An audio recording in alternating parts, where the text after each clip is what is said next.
Last time when Indomie was not in NTUC, every time that my parents come visit, right, the thing that we'll ask them to bring is, can you bring us Indomie? And they bring 3 dozen. Hi. 안녕하세요. Ni hai. Buenas. 大家好. Bonjour. Namaste. สวัสดีค่ะ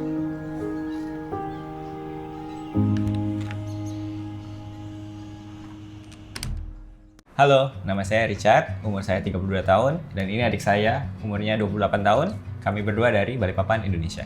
Hi, my name is Anthony. I'm 29 years old, and he's my brother Richard. He's 32 years old, and we're both from Balikpapan, Indonesia. It's a small town. Everybody knows each other, and it's a very close-knit community. There's barely anything going on.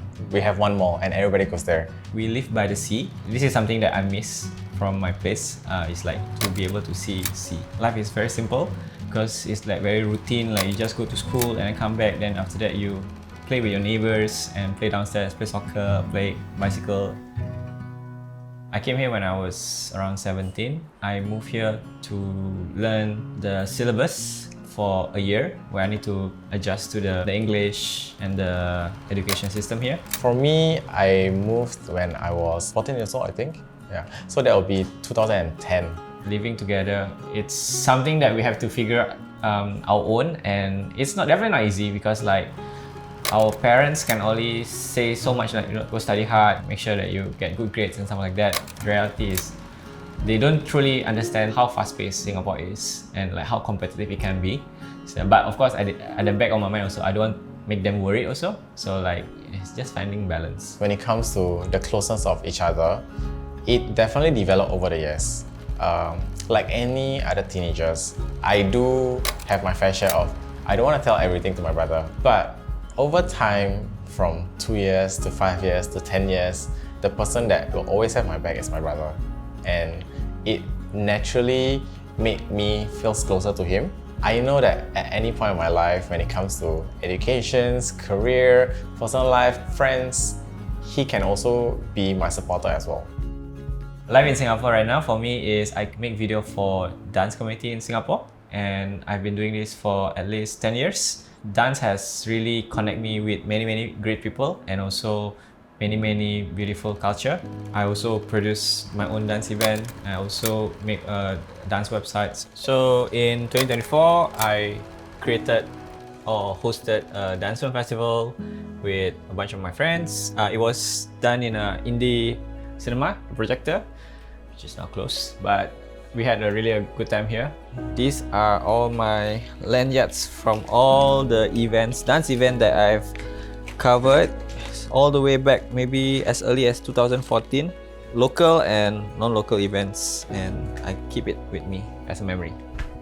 That is our very first event in 2022, and this is in 2023. Yeah, these are where I meet so many people. That is very inspiring. Yeah, it's really something that I want to have legacy on here. For some reason, I feel like it become my purpose to push this standard higher and higher in Singapore community. Even though I'm Indonesian, like, why do you care so much about Singapore dance scene as an Indonesian? I think it's because like I owed it to Singapore because it really changed my life. Back then, before in Indonesia, I'm not an art person, I'm a gamer. But the moment I shift to Singapore, suddenly I found out about arts. There's this version of Richard that like, okay, actually I like to dance. Through dance, I really met many people, many memories that I think I can hold here. So right now, I'm a research and development chef. If you've seen Hell's Kitchen, you know what's going on. It's true. From then on, I realized I love to create products. I love to create new ideas. And I've been doing that, starting from like being a private chef to research development, and right now bakery. I actually went to US because of this career. I can't speak Chinese, but the company sent me to China, and I was stationed in China for a long time. And I went to Thailand, Japan, I did Korea as well, culinary exchange as well. So there's a lot of places that I managed to go to just because I'm in the F&B industry. Sorry, my timer. He was doing the chicken. What are you making it? Rawon aglio olio. Rawon aglio olio? Seriously? Yeah. I don't think I ever seen it in a restaurant before. So I'm just doing a simple pasta, but because we're Indonesian, right, and we want to give it a bit of our culture, so I added this paste that is essential for Indonesian cooking, and it's kind of like a buah keluak paste. So we give it that level of umami, that level of depth. What makes Indonesian dish very memorable is the sauce. Yeah, so we have the dark soy sauce. This is kecap bango, and this is sambal ABC, staple in the Indonesian food. Indomie, it's a must. Rawon, soto, kare. For me, my favorite food is your classic chicken rice. We don't notice how simple a chicken fat actually can taste. Simple, 5 ingredients at most, and they bring out the amount of comfort that you actually can get. I personally like to invite my friends for dinners. So when they come in, sometimes they will get a feast of Singaporean cuisine meets Indonesian. And then I think I did join a small competition back in secondary school. I remember it was a rendang soup that I made. That was one of the dishes that I actually put it up for my O-level for my food and nutrition as well. Yeah, not bad. I got A. So. The decision for us to come to Singapore to study is always from my father. They just said you can do whichever you like. You would like to stay, or would you like to go back to Indonesia, or would you like to go further somewhere else? That's up to us. But decision to stay in Singapore is something that I found along the way. Singapore kind of allows me to really pursue what I really want. This opportunity, it's something that is cannot be found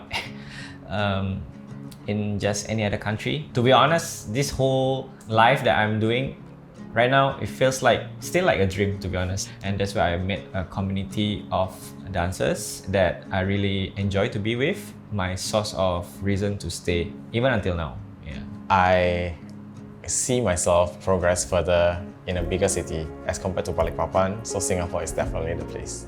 Why I like Singapore as a whole is the food culture. I noticed, you know what, we have a lot of food, we are a melting pot of like different cultures, and from then on, I pursue my career in the F&B industry. It's the two of us in Singapore. We've rooted ourselves in the Singapore community.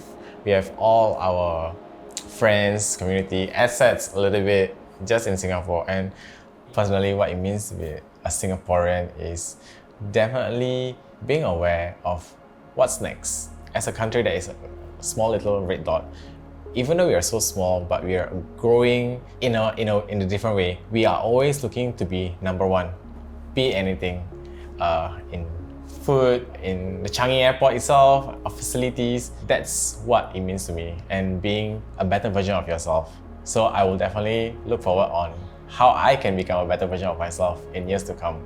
Yeah, same. Untuk Singapura, terima kasih telah menjadi rumah ketika saya jauh dari rumah.